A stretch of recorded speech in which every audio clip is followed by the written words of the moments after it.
Llegamos al capítulo 14 de Marcos. Voy a tratar de hablar muy fuerte porque está un poco lejos el celular.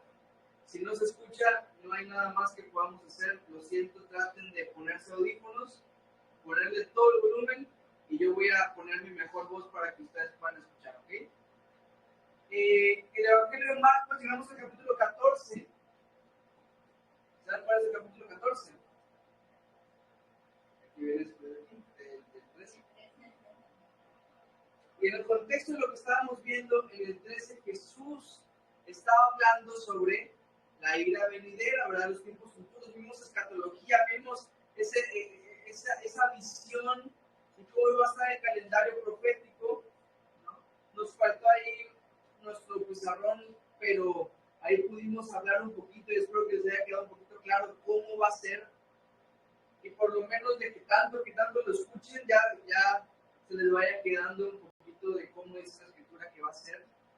Y se acuerdan que en el versículo 8 de Marcos 13, Jesús dice que todas las calamidades que estaban pasando eran principios de dolores, ¿sí? Principios de dolores. O sea, la ira estaba siendo derramada encima de la tierra y estas cosas que estaba haciendo Jesús, las señales antes del fin, eran principios de dolores. De alguna manera nos movemos al capítulo 14 y ahora estamos en este camino al Calvario. Ya no estamos solamente en el camino al Calvario, sino que estamos a un día de que nuestro Señor se ha crucificado. A un día estamos. Y si ustedes recuerdan lo que pasa en la cruz, Jesús, es que toda la ira de Dios que tú y yo merecemos fue puesto sobre Cristo en ese momento. Y eso lo vamos a ver en el capítulo 15. O sea, hace que vamos a titular el capítulo 14, Principios de Dolores. ¿Okay? Porque si bien la cruz es el mayor sufrimiento de nuestro Señor, hoy vamos a ver otros dolores, otros sufrimientos que padeció nuestro Señor. Nuestro Señor no solamente padeció la cruz, padeció de todas las cosas. ¿Se acuerdan que dice Hebreos 4 que fue tentado en todo, pero sin pecado? Y dice que gracias a eso puede compadecerse de nuestras debilidades. O sea que el Señor conoce todo tipo de sufrimiento y dolor. Entonces, vamos a hablar sobre 7 dolores. Y yo sé que son muchos puntos, pero este capítulo tiene 72 versículos, así que es comprensible, pienso yo. Vamos a comenzar con dolor por el complot. Dolor, el primer dolor va a ser dolor por el complot. Le voy a pedir a mi esposa que lea versículo 1 y 2 y se salte al 10 y 11. ¿Dice? 1 y 2, 10 y 11. Dice: 2 días después era la Pascua y la fiesta de los panes de levadura. Y buscaban los principales sacerdotes y los escribas, cómo prenderle por engaño y matarle. Y decían: no durante la fiesta, para que no se haga alboroto del pueblo. Y entonces Judas Iscariote, uno de los 12, fue a los principales sacerdotes para entregárselo. Ellos, al oírlo, se alegraron y prometieron darle dinero. Y Judas buscaba oportunidad para entregarle. Vale. Ya llevaban tiempo los principales sacerdotes tratando de aprender a Jesús para matarlo. Pero ¿por qué no lo hacían? ¿Se acuerdan? Por temor a la gente, ¿no? Vimos en varias ocasiones, por ejemplo, cuando Jesús azotó a todos, ¿se acuerdan? Y los sacó fuera del templo, que los principales sacerdotes y, si no me equivoco, los escribas se acercaron, pero decía que como tenían temor al pueblo no lo agarraban. Eso lo vemos en el capítulo 11. El punto es que temían, pero no a Dios. Y dice Marcos, esa es añade esto en su evangelio, que los sacerdotes y escribas buscaban cómo prenderle por engaño. O sea, ya llegaron a tal punto de desesperación que estaban incluso pensando cómo arrestar a Jesús por engaño, porque si se acuerdan, le pusieron trampa tras trampa tras trampa y ninguna de esas caía a Jesús. Todas las preguntas que le hicieron para tentarle, todas las respondía increíblemente. Y de hecho, esta nota que añade Marcos, que le van a prender con engaño, demuestra la inocencia de Cristo. Porque no tenían por qué acusarle. No había de dónde. Entonces, ellos maquinan cómo hacerlo a través del engaño. No tenían miedo de matar al Hijo de Dios, sino más bien de la gente. Por eso decían, no durante la fiesta. Y ¿saben qué es lo curioso? Que lo terminaron matando durante la fiesta. Lo terminaron matando durante la Pascua. Pero ¿por qué? Precisamente porque Judas Iscariote se acerca a ellos. Dice en Juan capítulo 11 que ellos mandaron a buscar a Jesús. No sabían dónde estaba Jesús. Probablemente cuando entraba Jesús en Jerusalén querían aprenderlo, pero como vino y entró una entrada triunfal donde todo el mundo le estaba alabando, pues no lo quisieron aprender. Y entonces los fariseos, todos ellos mandan a buscar a Jesús. No sabemos dónde está. Entonces, como se dio como una especie de edicto que en casa que buscaba a Jesús, probablemente Judas Iscariote escuchó que estaban buscándolo, se acerca a ellos y le dice, hay otro evangelio que dice, ¿qué me van a dar a cambio si les entrego a Jesús? O sea, Judas se acerca. ¿Cuál es la motivación de Judas? No nos lo dice. Podemos deducir que se trata de dinero, ¿no? Porque pues habla de qué me van a dar a cambio, ¿no? Y también acá dice que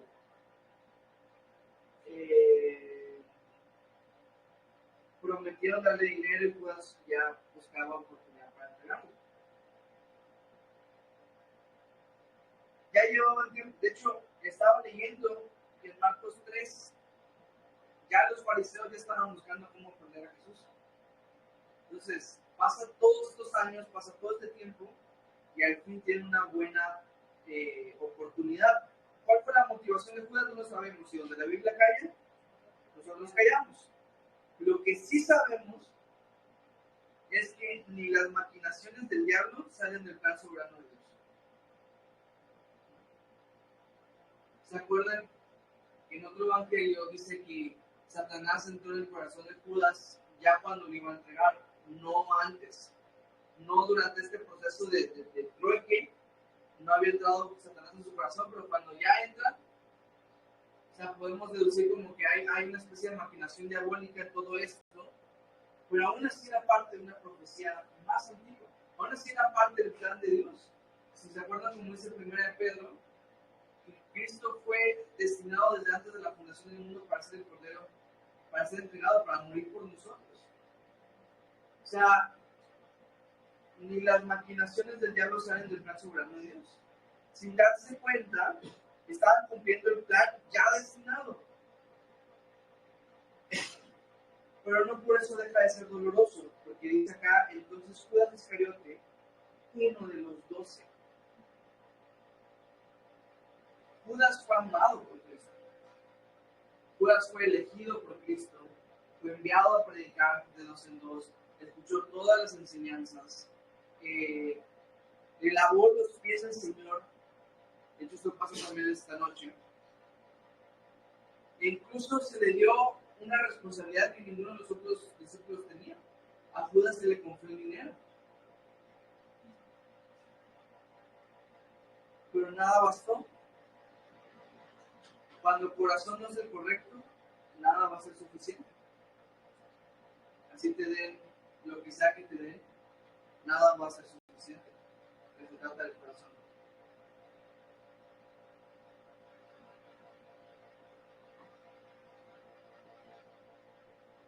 Imagínense a Jesús que lo sabe todo.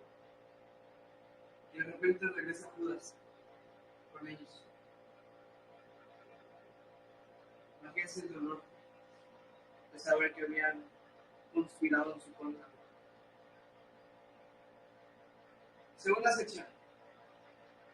Dolor por la hipocresía. Dolor por la hipocresía. Le voy a pedir a mi madre que lea del versículo 3 al 9. Dolor por la hipocresía, versículos 3 al 9. Fuerte.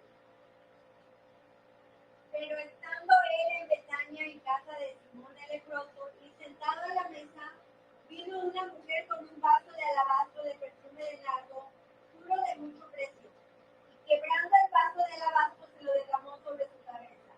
Y hubo algunos que se enojaron dentro de sí y dijeron: ¿para qué se ha hecho este desperdicio de perfume? Porque podía haberse vendido por más de 300 denarios y haberse dado a los pobres. Y murmuraban contra ella. Pero Jesús dijo: dejadla, ¿por qué la molestáis? Buena obra me ha hecho. Siempre tendréis a los pobres con vosotros, y cuando queráis les podréis hacer bien, pero a mí no siempre me tendréis. Esta ha hecho lo que podía, porque se ha anticipado a unir mi cuerpo para la sepultura. De cierto os digo que donde quiera que se predique este evangelio en todo el mundo, también se contará lo que ésta ha hecho para memoria de ella. Ahora estamos hablando del dolor de la hipocresía, por la hipocresía, ¿no? Que Jesús también sufrió, digamos, por la hipocresía de sus discípulos. Pero quiero hacer la aclaración que no por la mujer. Ella es lo único bueno de esta historia. De hecho, vamos a leer otro evangelio. A partir de acá, básicamente todo lo que resta del evangelio de Marcos lo encontramos en los 4 evangelios. ¿Se acuerdan que hemos hablado que existen evangelios sinópticos? ¿Cuáles son los evangelios sinópticos? Mateo, Marcos y Lucas. Estos 3 tienen básicamente las mismas historias. Algunas cosas que son solamente de Lucas, solamente de Mateo, pero básicamente las historias más famosas están en esos 3. Muy pocas historias están en los 4 evangelios, porque acuérdense que Juan escribe muchos años después lo que los demás evangelistas no escribieron, ¿no? Pero a partir de este capítulo, básicamente ya todas las demás historias están en los 4 evangelios. Aquí, así que sería muy bueno que cuando ustedes lean y estudien los 4 evangelios. Vamos a leer el evangelio de Juan porque dan muchos detalles diferentes que vienen a enriquecer la historia. Yo voy a pedir a mi papá que lea Juan 12 del 1 al 8. ¿Okay? Juan 12 del 1 al 8, para ver muchos detalles que no vimos en este pasaje de Marcos. ¿Okay? Vamos a ver. Fuerte. 6 días antes de la Pascua vino Jesús a Betania, donde estaba Lázaro, el que había estado muerto, y el que había resucitado de los muertos. Y le hicieron allí una cena. Marta servía y Lázaro era uno de los que estaban sentados a la mesa con él. Entonces María tomó una libra de perfume de nardo puro, de mucho precio, y ungió los pies de Jesús y los enjugó con sus cabellos. Y la casa se llenó de olor de perfume.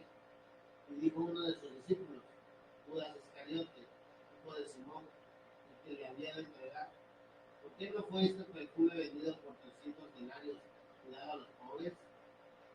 Pero dijo esto, no porque se cuidará de los pobres, sino porque era ladrón, y teniendo la bolsa sustraía de lo que se echaba en ella. Entonces Jesús dijo, déjala, para el día de mi sepultura ha guardado esto, porque a los pobres siempre los tendréis con vosotros, mas a mí no siempre me tendréis. Entonces, aquí vemos un montón de detalles que no estaban en Marcos, ¿no? Por ejemplo, ¿quiénes eran los de la historia? María fue la que rompió el perfume y lo echó en la cabeza de Jesús. Y también vemos que Judas fue el que dijo estas cosas. Sin embargo, todos los demás le siguieron. O sea, no fue como que solamente Judas. Acá dice que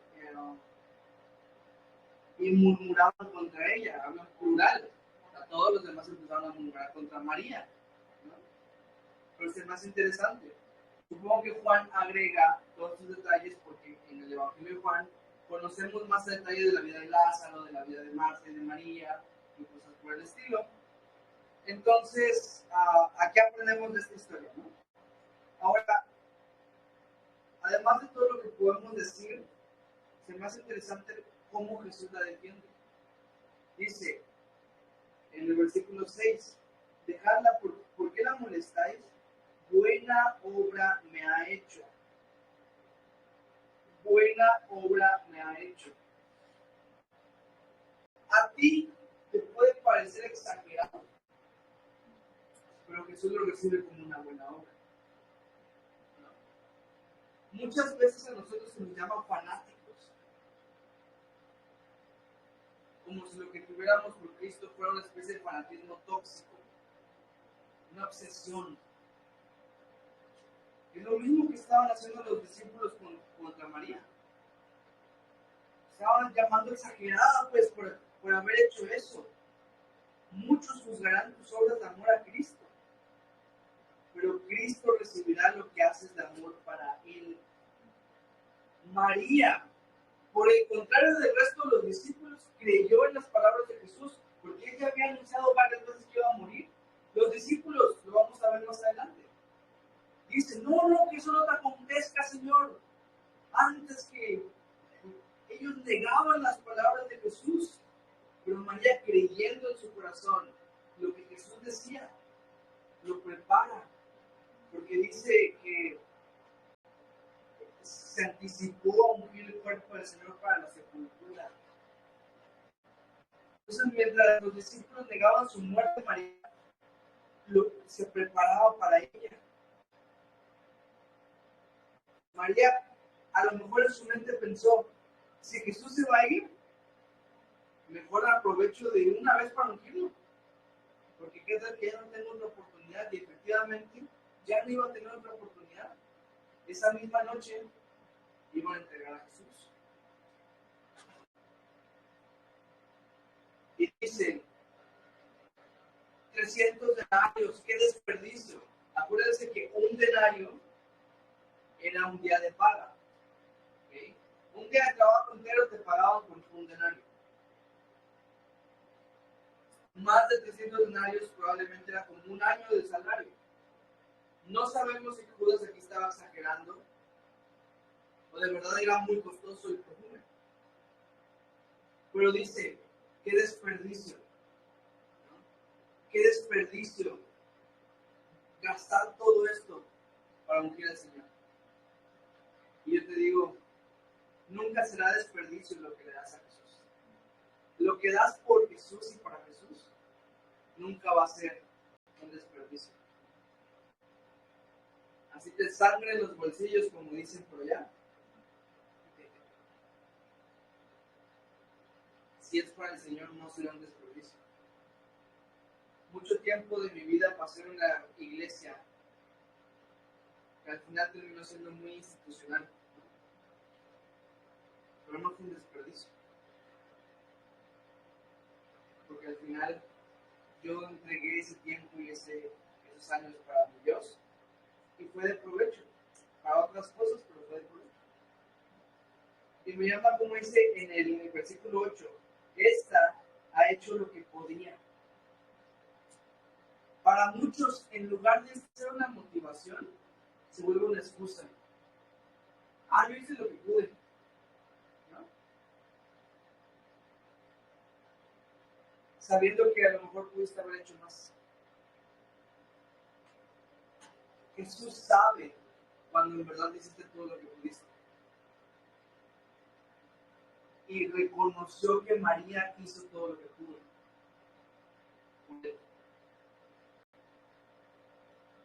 María tuvo fe en las muchas advertencias de Cristo en lugar de la muerte.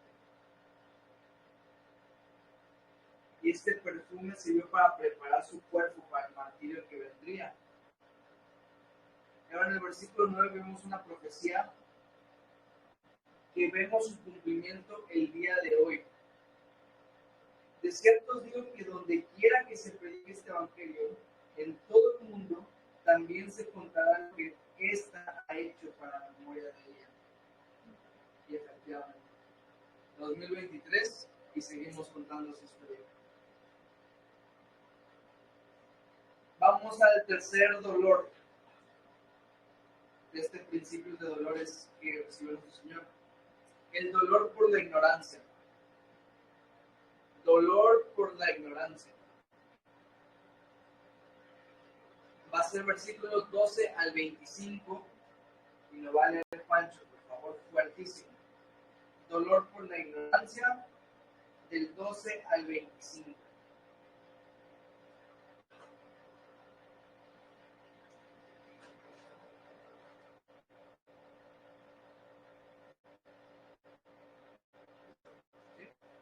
El primer día de la fiesta de los panes sin levadura, cuando se acercaba el cordero de la Pascua, sus discípulos le dijeron: ¿Dónde quieres que vayamos a preparar para que comamos la Pascua? Y envió dos de sus discípulos y les dijo: Id a la ciudad y os saldrá al encuentro un hombre que lleva un cántaro de agua. Seguidle, y donde entre, decid al señor de la casa: el maestro dice: ¿Dónde está el aposento que he de comer la Pascua con mis discípulos? Y él os mostrará un gran aposento alto y dispuesto. Preparad para nosotros allí. Fueron sus discípulos y encontraron en la ciudad y hallaron como les había dicho, y prepararon la Pascua. Y cuando llegó la noche, vino él con los 12. Y cuando se sentaron a la mesa, mientras comían, dijo Jesús: de cierto os digo que uno de vosotros que come conmigo me va a entregar. Entonces ellos comenzaron a entristecerse y a decirle uno por uno: seré yo, y el otro: seré yo. Y él respondiendo les dijo: es uno de los 12, el que moja conmigo en el plato. A la verdad, el Hijo del Hombre va según está escrito de él, mas hay de aquel que por quien el Hijo del Hombre es entregado. Bueno le fue a ese hombre no haber nacido. Y mientras comían, Jesús tomó pan y bendijo y lo partió y les dio, diciendo: Tomad, esto es mi cuerpo. Y tomando la copa y habiendo dado gracias, les dio y bebieron de ella todos. Y les dijo: esto es mi sangre del nuevo pacto, que por muchos es derramada. De cierto os digo que no beberé más del fruto de la vid hasta aquel día en que lo beba nuevo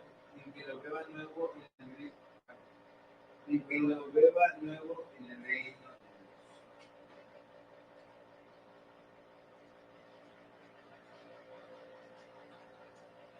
Bueno, dolor por la ignorancia, ¿va? Una y otra vez los discípulos probaron tener un corazón falto de entendimiento.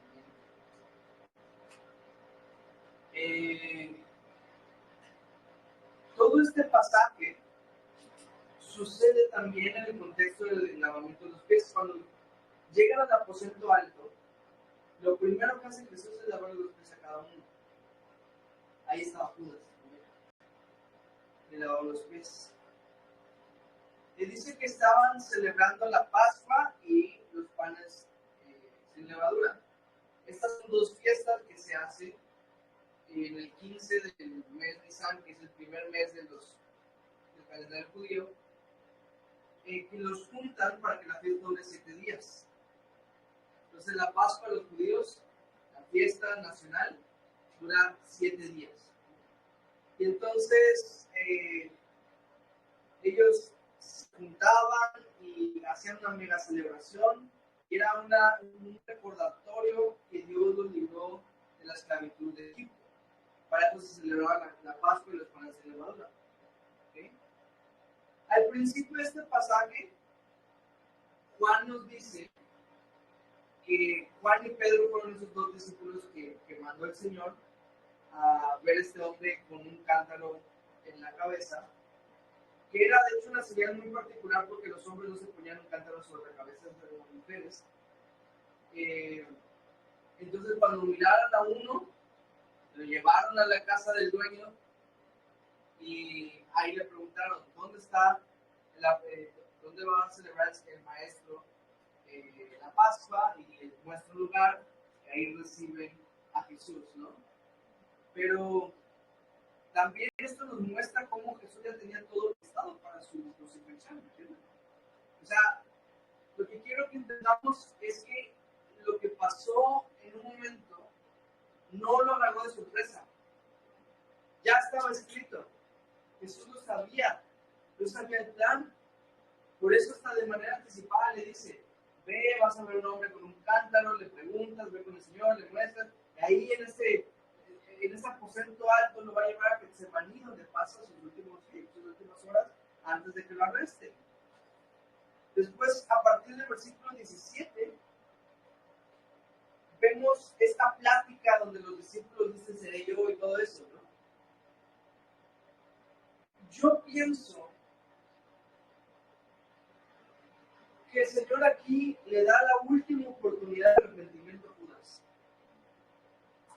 Porque de hecho dice, uno de ustedes me va a traicionar. Y aquí vemos que Judas, de hecho en otro evangelio, en el evangelio de Mateo, él mismo pregunta, ¿seré yo? Y Jesús le responde, tú lo has dicho. Y aún así los demás discípulos sospechaban de él. Jesús amó a Judas, nunca lo trató diferente, jamás.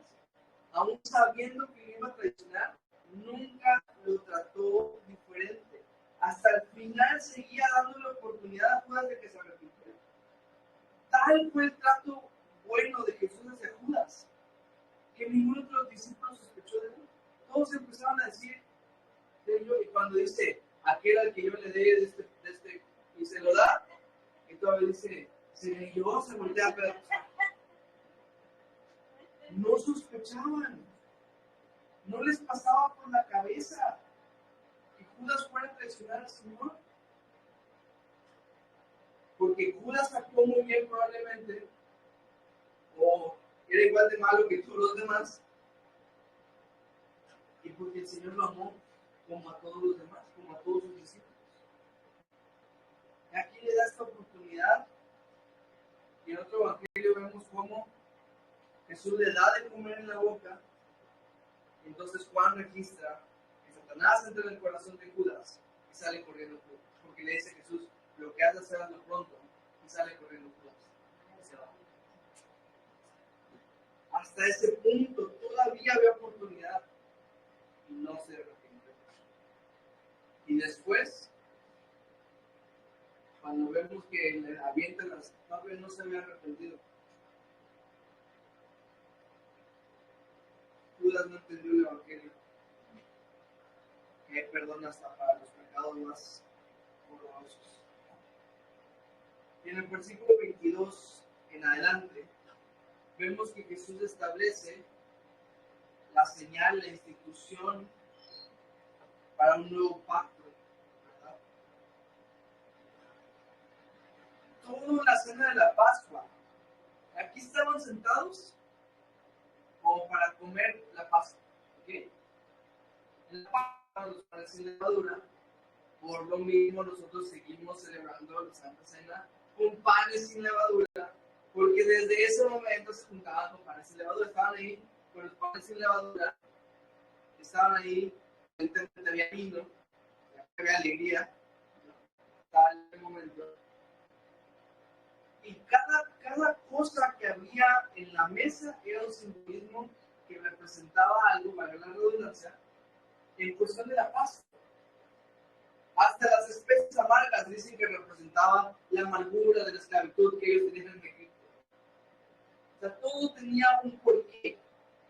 Y Jesús, normalmente la tradición era que se levantara el patriarca, pues el padre de la familia, o el líder religioso con el que estaban, el anfitrión de la casa, se levantaba y empezaba a decir una oración en cuanto a la Pascua.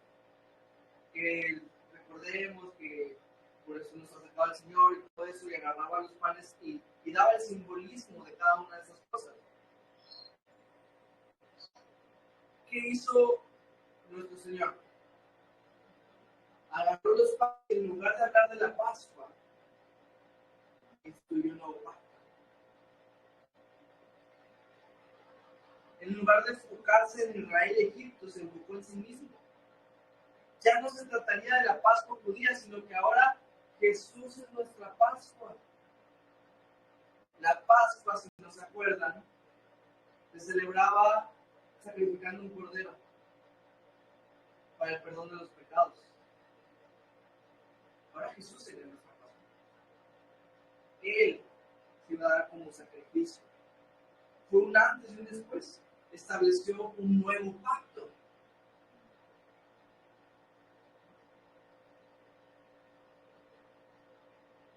Hebreos 8:13, ¿qué dice? ¿Se acuerdan?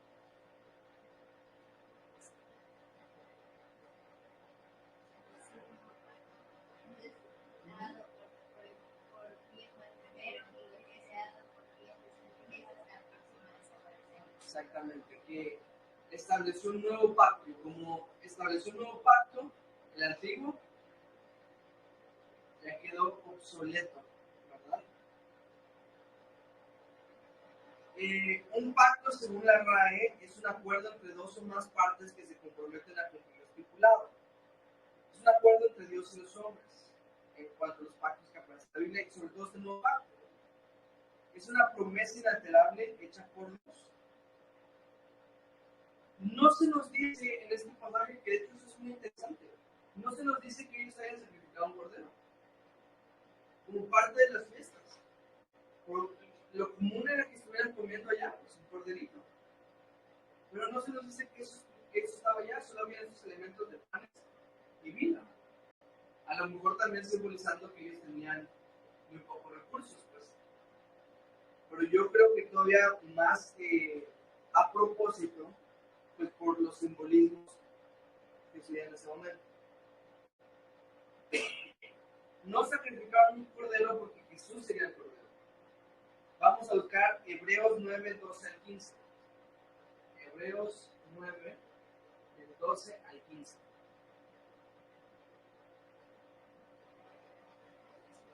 Le voy a pedir a mi esposa que lo lea. Vamos a seguir así en círculo.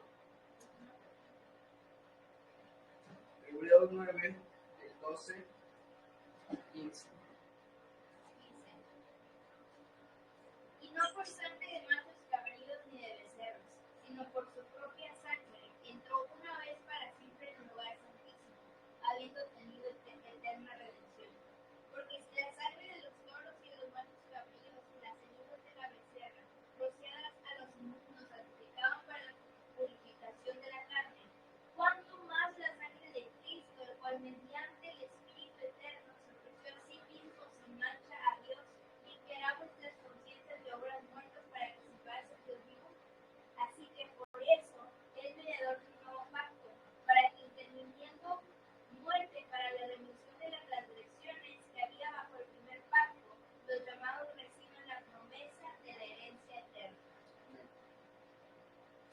Entonces Jesús sería el cordero. No habiendo sacrificio más puro y más verdadero, se ofreció a sí mismo como es el cordero. Se hizo el cordero perfecto para hacerse el sacrificio perfecto. Aquí vemos cómo instituye, establece el nuevo pacto y en la cruz lo culminaría. ¿Para qué? Para que obtengamos eterna redención. Y una de las partes hermosas también de esta institución que viene con una promesa. En esa ocasión fue la primera cena, fue la primera vez que Jesús también tuvo la Santa Cena con sus discípulos.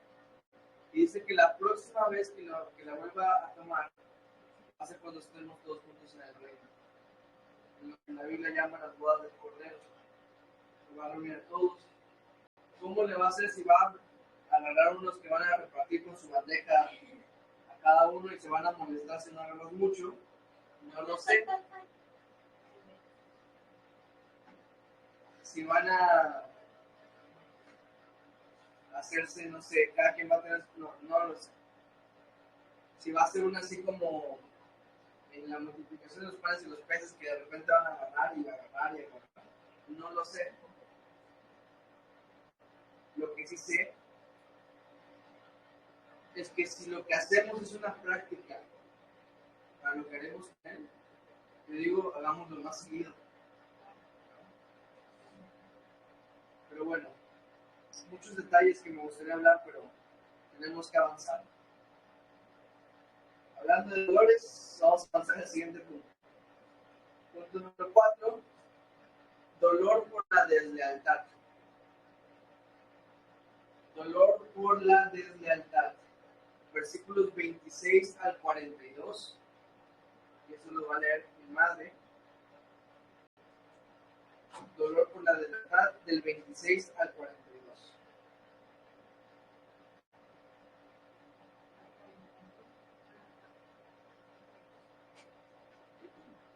Cuando hubieron cantado el himno, salieron al monte de los olivos. Entonces Jesús les dijo: todos os escandalizaréis de mí esta noche, porque escrito está: heriré al pastor y las ovejas serán dispersadas. Pero después que haya resucitado, iré delante de vosotros a Galilea. Entonces Pedro le dijo: aunque todos se escandalicen, yo no. Y le dijo Jesús: de cierto te digo que tú hoy, en esta noche, antes que el gallo haya cantado 2 veces, me negarás 3 veces. Mas él con mayor insistencia decía: si me fuere necesario morir contigo, no te negaré. También todos decían lo mismo. Vinieron pues a un lugar que se llama Getsemaní y dijo a sus discípulos: sentaos aquí entre tanto que yo oro. Y tomó consigo a Pedro, a Jacobo y a Juan, y comenzó a entristecerse y a angustiarse, y les dijo: mi alma está muy triste hasta la muerte, quedaos aquí y velad. Yéndose un poco adelante, se postró en tierra y oró, que si fuese posible pasase de él aquella hora. Y decía: Abba, Padre, todas las cosas son posibles para ti. Aparta de mí esta copa, no lo que yo quiero, sino lo que tú. Vino luego y lo halló durmiendo y dijo a Pedro: Simón, ¿duermes? ¿No has podido velar 1 hora? Velad y orad para que no entréis en tentación. El espíritu, la verdad, está dispuesto, pero la carne es débil. Otra vez fue y oró, diciendo las mismas palabras. Al volver otra vez los halló durmiendo, porque los ojos de ellos estaban cargados de sueño y no sabían qué responderle. Vino la tercera vez y les dijo: dormid ya y descansad. Basta, la hora ha venido. He aquí el Hijo del Hombre es entregado en manos de los pecadores. Levantaos, vamos, he aquí se acerca el que me entrega. Bueno, dolor por la deslealtad. ¿Se dan cuenta cuando Jesús les dice que todos se van a escandalizar, que todos van a oír, que todos lo van a abandonar? Se levanta Pedro diciendo: todos lo van a hacer, pero yo no. 1 Corintios 10:12 dice: si el que piensa estar firme, mire que no caiga. Cuando pensamos que estamos más allá del alcance de algunos pecados, entonces estamos listos para caer. Cuando pensamos que tal pecado no, ni siquiera es una de mis debilidades, entonces no me puede afectar, cuando más vulnerables estamos para que nos afecte, para que nos derribe. Proverbios 10:18.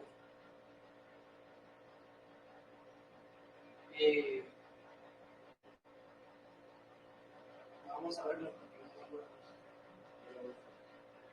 Proverbios 10:18.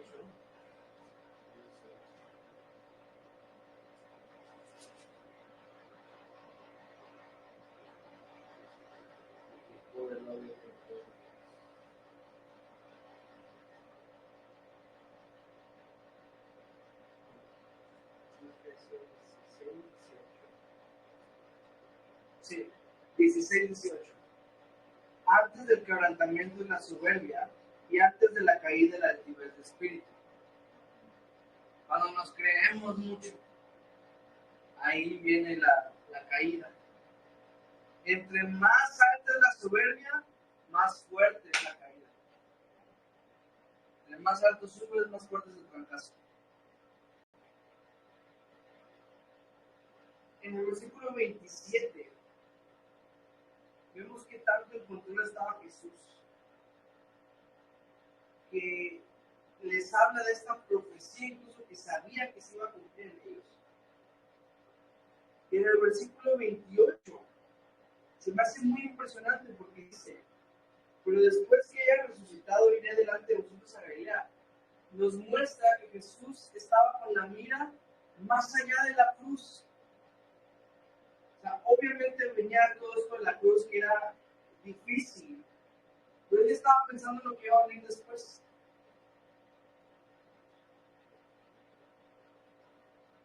¿Se acuerdan que Hebreos 12:2 dice que por el gozo puesto delante de él sufrió la cruz?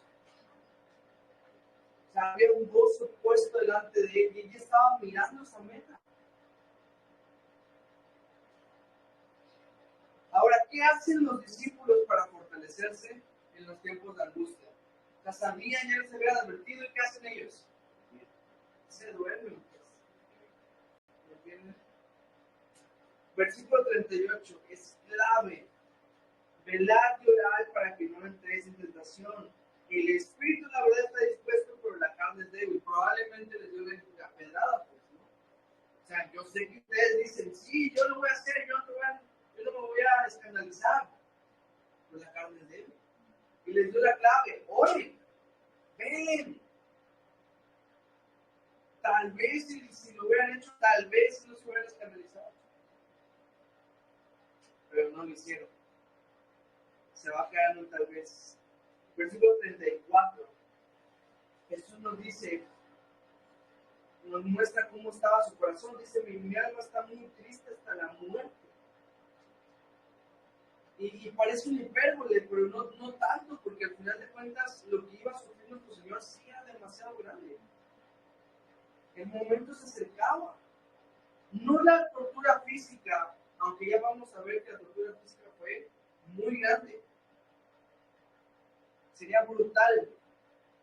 Pero no la tortura física, sino el peso de hacerse pecado. Según el Corintios 5:21, el que no conoció el pecado, por nosotros lo hizo pecado. O sea, en ese momento Jesús iba a convertir en pecado.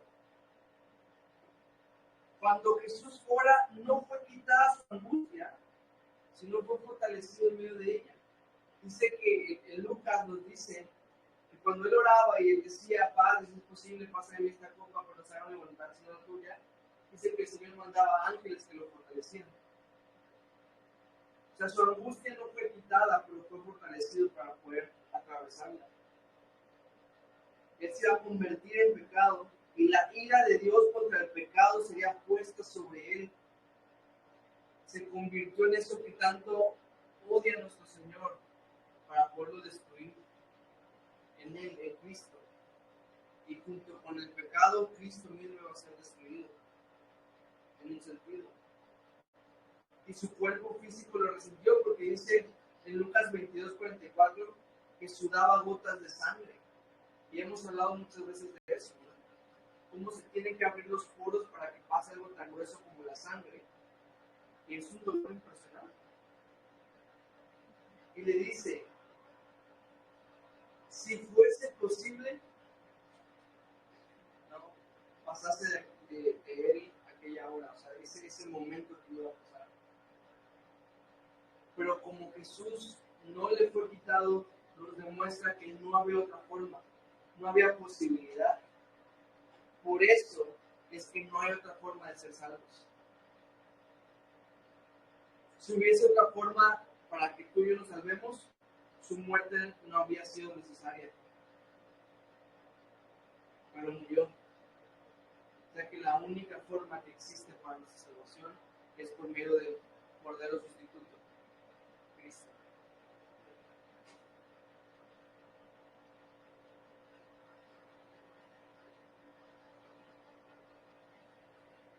Y los levanta y le dice: ahora algo que me pareció muy bonito, el versículo 26 dice: cuando hubieron cantado el himno. Aquí hay una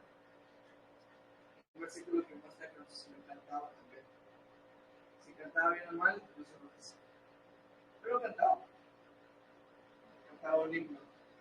Eh, Dicen que el himno que se cantaba en la Pascua era el Salmo 116 al 118. Y precisamente es el camino que llevan hacia la tierra prometida. Probablemente también Jesús había sido edificado por ese salmo, pues porque iba a atravesar una travesía por sí mismo. Pero dice, levantados vamos aquí, que se acerca el que me entrega. Y curiosamente no se nos dice que los discípulos sospechen de Judas, que no estaba allá. Pero bueno, se levantan y ya se van a donde Jesús sabía que Judas iba a ir para entregarlo. Vamos al siguiente punto, que es el número 5, ¿no? Dolor por la traición. Dolor por la traición. Versículos 43 al 52. Padre, por favor. 43 al 52. Dolor por la traición. Luego hablando, él aún vino Judas, que era uno de los 12, y con él mucha gente con espadas y palos, de parte de los principales sacerdotes y de los escribas y de los ancianos. Y el que le entregaba les había dado señal diciendo: el que yo besare, ese es, prenderle y llevarle con seguridad. Y cuando vino, se acercó luego a él y le dijo: maestro, maestro, y le besó. Entonces ellos le echaron mano y le prendieron. Pero uno de los que estaba allí, sacando la espada, hirió al siervo del sumo sacerdote, cortándole la oreja. Y respondiendo, Jesús le dijo: ¿Cómo contra un ladrón habéis salido con espada y con palos para prenderme? Cada día estaba con vosotros enseñando en el templo y no me prendisteis, pero es así para que se cumplan las escrituras. Entonces todos los discípulos, dejándole, huyeron. Pero cierto joven le seguía cubierto el cuerpo con una sábana, y le prendieron, mas él, dejando la sábana, huyó desnudo.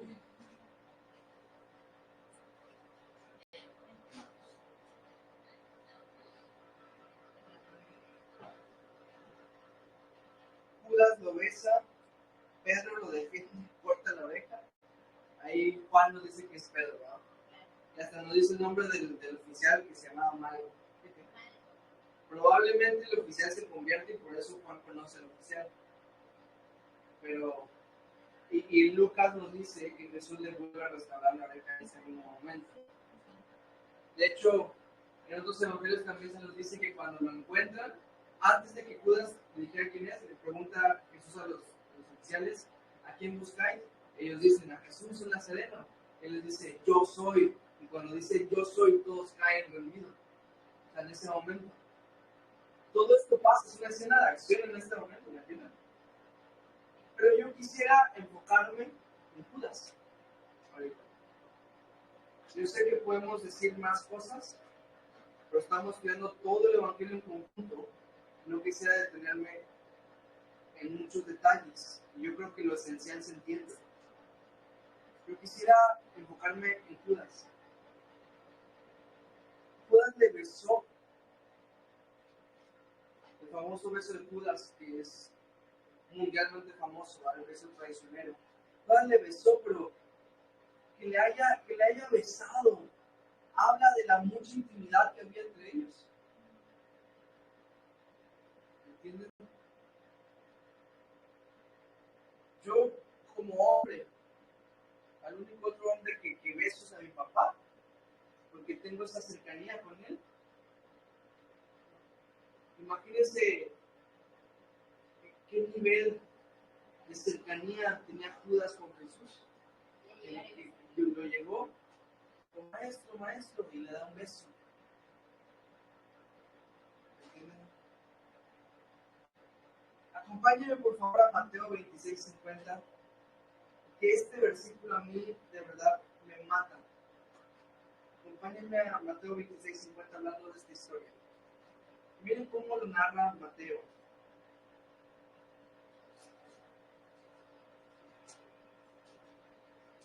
desde el 49. Dice, enseguida se acercó a Jesús y dijo, salve maestro, y le besó. Y Jesús le dijo, amigo, ¿a qué vienes? Entonces se acercaron y echaron mano a Jesús. De los sacerdotes y fariseos sí, pero de sus amigos. Es más, Jesús en su discurso, justo antes de este momento, les dice en Juan 15:15, ya no os llamaré siervos, sino amigos, porque los siervos no saben lo que hace su Señor. Judas recibe ese nombre, ese título. Y todo le dice, amigo, ¿qué estás haciendo?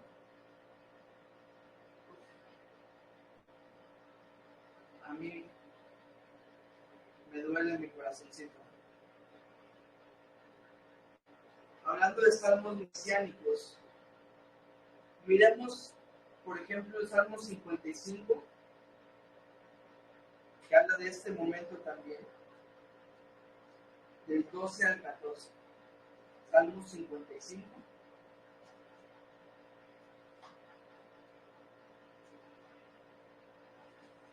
Del 12 al 14.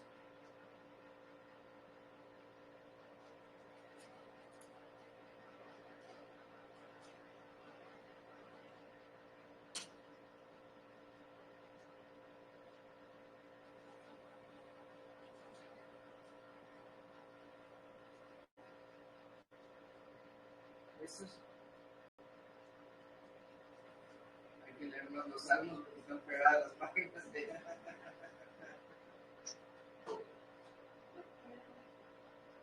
Dice, porque no me afrentó un enemigo, lo cual habría soportado, ni se alzó contra mí el que me aborrecía, porque me hubiera ocultado de él, sino tú, hombre, al parecer íntimo mío, mi guía y mi familiar, que juntos comunicábamos dulcemente los secretos y andábamos en amistad en la casa de Dios. Este le traicionó.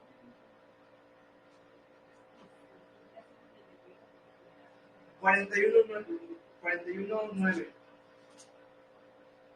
Ah, qué fuerte. 41:9. Salmos 41:9. Otro de este momento.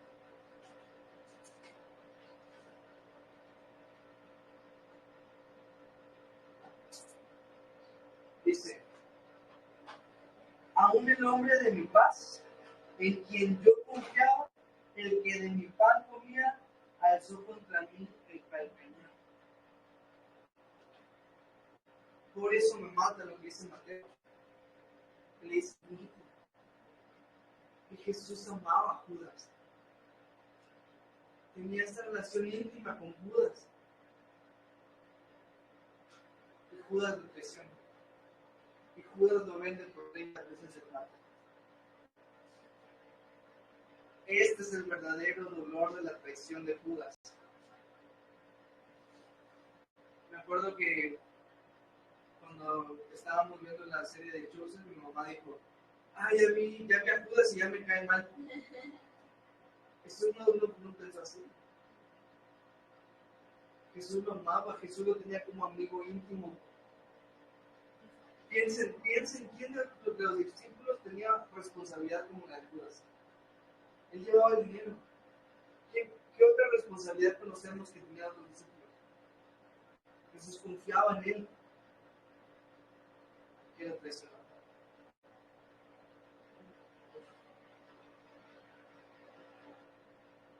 Y bueno, versículos 51 y 52, la marca de Marco, ¿va? Miren, yo también estuve ahí. Nada más. Pasemos. Número 6. Dolor por la injusticia. Algún día vamos a estudiar a profundidad la de Judas, pero cómo me duele también. Yo sé que todos alguna vez nos han traicionado por un Judas. o hemos traicionado como Judas también. El Señor entiende ese dolor. Dolor por la injusticia, pues. Del versículo 53 al 65, si no me equivoco, a Juan. Así que fuerte, por favor. Trajeron, pues, a Jesús al sumo sacerdote, y se reunieron todos los principales sacerdotes y los ancianos y los escribas. Y Pedro le siguió de lejos hasta dentro del patio del sumo sacerdote, y estaba sentado con los alguaciles calentándose al fuego. Y los principales sacerdotes y todo el concilio buscaban testimonio contra Jesús para entregarle a la muerte, pero no lo hallaban, porque muchos decían falso testimonio contra él, mas sus testimonios no concordaban. Entonces, levantándose unos, dieron falso testimonio contra él, diciendo: nosotros le hemos oído decir, yo derribaré este templo hecho a mano, y en 3 días edificaré otro hecho sin mano. Pero ni aún así concordaban en el testimonio. Entonces, el sumo sacerdote, levantándose en medio, preguntó a Jesús, diciendo: ¿no respondes nada? ¿Qué testifican estos contra ti? Mas él callaba y nada respondía. El sumo sacerdote le volvió a preguntar y le dijo: ¿eres tú el Cristo, el Hijo del Bendito? Y Jesús le dijo: yo soy. Y veréis al Hijo del Hombre sentado a la diestra del poder de Dios y viniendo en las nubes del cielo. Entonces el sumo sacerdote, rasgando su vestidura, dijo: ¿qué más necesidad tenemos de testigos? Habéis oído la blasfemia. ¿Qué os parece? Y todos ellos le condenaron y declarándoles ser digno de muerte. Y algunos comenzaron a escupirle, a cubrirle el rostro y a darle de puñetazos y a decirle: profetiza. Y los alguaciles le daban de bofetadas. No sé si ya analizaron que durante todas estas semanas hemos estado estudiando las historias de Jesús. Hemos estado viendo cómo Jesús sana enfermos, predica, responde preguntas, le da vista a los ciegos. Todas estas semanas hemos estado viendo la vida de Jesús y en este momento estamos viendo cómo va a concluir. Ya, aquí llegó. El juicio en el cual los someten a Cristo es un juicio ilegal. Es un juicio que no tenían, no digamos entre los romanos, porque evidentemente los romanos eran los que juzgaban y nada que ver lo que estaban haciendo aquí los judíos, pero entre la misma ley judía, entre la misma ley mosaica, hay muchas leyes que definen a los acusados.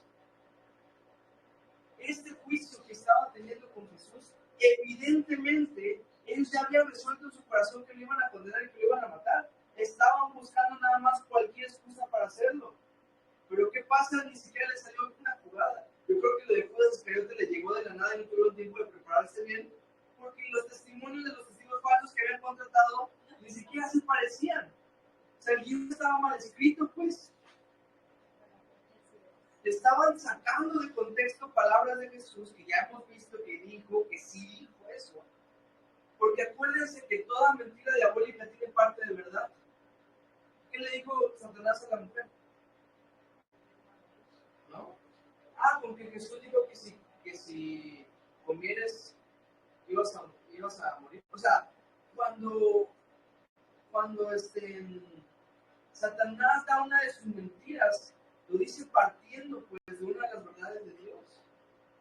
Y agarró una cita que Jesús sí dijo, pero que estaba hablando del templo de su cuerpo, porque cuando Juan registra esto en su evangelio, hace la aclaración, y esto lo dijo refiriéndose a su propio cuerpo. Pero no, estas personas dijeron, es que trataron a Jesús como si fuera terrorista, que iba a destruir el templo. ¿Cómo iba a hacer eso Cristo? Era obvio que habían decidido matarlo. La mentira de Satanás siempre incluye un elemento de verdad, por eso es un engaño, pues. Porque que distorsiona. Por eso vemos muchas iglesias que engañan a las personas usando la misma palabra de Dios. Sus testimonios no concordaban. ¿Saben? Es más fácil concordar con la verdad que con la mentira. Pero bueno, más él callaba y nada respondía. Jesús ya estaba en modo cordero. Porque la cita que aparece acá como profecía es la de Isaías 53, que dice que él fue como un cordero llevado al matadero, no abrió su boca. Cuando tú ves un corderito y que se lo van a llevar a matar, él va voluntariamente. Cuando le sacan el cuchillo para que lo van a matar, él se queda así tranquilo. Cuando le ponen el cuchillo acá para que lo van a matar, se queda así como si nada. Cuando le cortan así para que ya lo van a matar, no hace absolutamente nada. Por eso Cristo usa la referencia de un cordero. Él ya venía como cordero para el matadero. Y de hecho dice que el sacerdote se levanta. Eso no lo hace el sacerdote. Lo único que por lo cual lo hizo es porque ya no había más testimonio contra Jesús, porque no concordaba. Lo iban a tener que volver a dejar libre. Entonces se levanta para interrogarlo él mismo. Él, que se supone lo estaba haciendo de juez, vino a cuestionar a Jesús también para sacarle algo. Y Jesús simplemente dice la verdad. Yo soy, le dijo. Ellos, sin darse cuenta, juzgaron a Dios. Y un día Dios los iba a juzgar después. Porque le dijo, así yo soy, y vas a ver al Hijo del Hombre venir en las nubes también. Y a partir de esto, dice que le condenaron, le escupieron, se burlaron, le dieron de puñetazos en el rostro. Y aquí empieza su sufrimiento físico también. A nuestro Señor, si se han dado cuenta, ha sufrido en todas partes. O sea, venía con el corazón destrozado, pues, por lo que le había pasado por Judas. Por las personas que, como vimos en un día, le estaban diciendo, Hosana, el que viene de parte de Dios. Ahorita estaba escuchando que esas mismas personas, a lo mejor hasta había alguno que le había hecho un milagro allá. Y dice que en medio de esto estaba Pedro. Así que vamos a la última parte para ver el dolor por la negación. Desde el versículo 66 al 72, y con esto vamos a concluir. No es mi culpa, son 72 versículos, estoy tratando de ir rápido, ¿ok? Ya vamos a la última sección, le toca a Sherry, por favor, dolor por la negación, versículos 66 al 72. Estando Pedro abajo, en el patio, vino una de las criadas del sumo sacerdote, y cuando vio a Pedro que se calentaba, mirándole dijo, tú también estabas con Jesús el Nazareno. Mas él negó, diciendo, no lo conozco, ni sé lo que dices. Y salió a la entrada, y cantó el gallo. Y la criada, viéndolo otra vez, comenzó a decir a los que estaban allí, este es de ellos. Pero él negó otra vez, y poco después los que estaban ahí dijeron otra vez a Pedro, verdaderamente tú eres de ellos, porque eres galileo, y tu manera de hablar es semejante a la de ellos. Entonces él comenzó a maldecir y a jurar, no conozco a este hombre de quien habláis. Y el gallo cantó la segunda vez. Entonces Pedro se acordó de las palabras que Jesús le había dicho, antes que el gallo cante 2 veces, me negarás 3 veces. Y pensando en esto, lloraba. Aquí va. El último de los dolores que vamos a ver el día de hoy es el dolor por la negación. Quiero que nos traslademos a ese momento. Esto pasa mientras Jesús está siendo juzgado. Mientras se levantan los otros testigos y todo esto, Pedro se mete por allá, dice que viene encendido un fuego los alguaciles. Los mismos alguaciles que le iban a dar de puñetazos después. Se va con ellos a calentarse y pasa estas cosas. Pero yo quisiera preguntarme, ¿qué lo condujo a negar a Jesús? Vamos a ver unos cuantos detalles. Número 1. Dice que le seguía o lo siguió de lejos.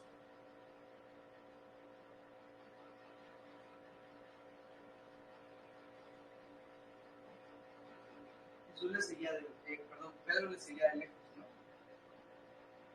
Cuando tú no estás cerca de Jesús, estas cosas pasan. Número 2, dice que se sentó con los alguaciles, como si fuera uno de ellos, los mismos que después golpearon a Jesús. Número 3, comenzó a maldecir y a jurar. O sea, empezó a hablar como uno de ellos. Y ojo, cuando la Biblia dice maldecir y jurar, Pedro aquí estaba insultando. Pedro se le salió el barco que Jesús le había costado limpiar en él y empezó a insultar. El primer papa.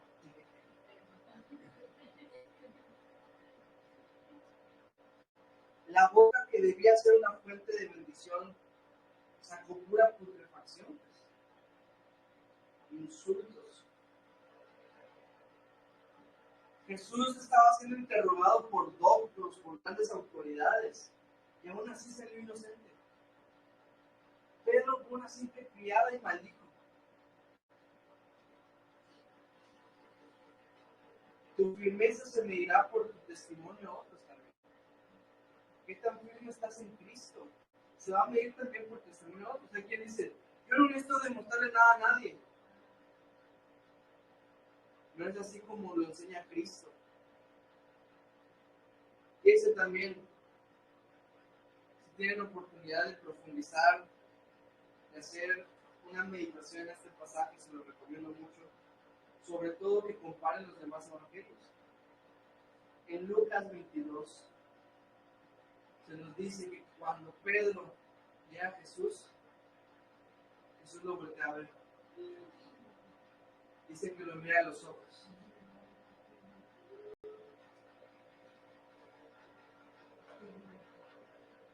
Y en ese momento dice que se va a llorar amargamente. Y cuando dice amargamente, es porque Pedro se quebrantó por completo. No sé si han llorado ustedes de esa manera. Yo he llorado cientos de veces de esa manera. Se quebranta Pedro, por eso después está tan desanimado Pedro. Imagínense el trauma de este momento. Probablemente cada vez que escuchara un gallo cantar después, se acordaría las veces que negó a su Señor que dijo que amaba.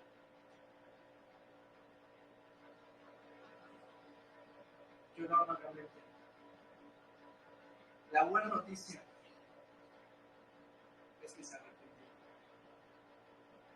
Y nuestro Padre es un Padre de muchas misericordias, de mucho amor y de muchas oportunidades. Lo restauró y se convirtió en un pilar de la iglesia. Dice 2 Corintios 7 que hay una tristeza que viene de Dios y una tristeza que viene del mundo. La tristeza que viene de Dios lleva al arrepentimiento, pero la tristeza que viene del mundo lleva a la muerte. Y ahí está Judas y está Pedro. Los dos lloraron, pero Judas se suicidó.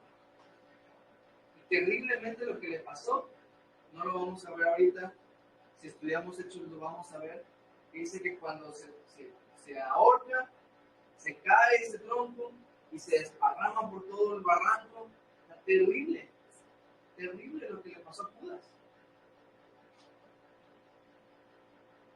En cambio Pedro lloró amargamente, pero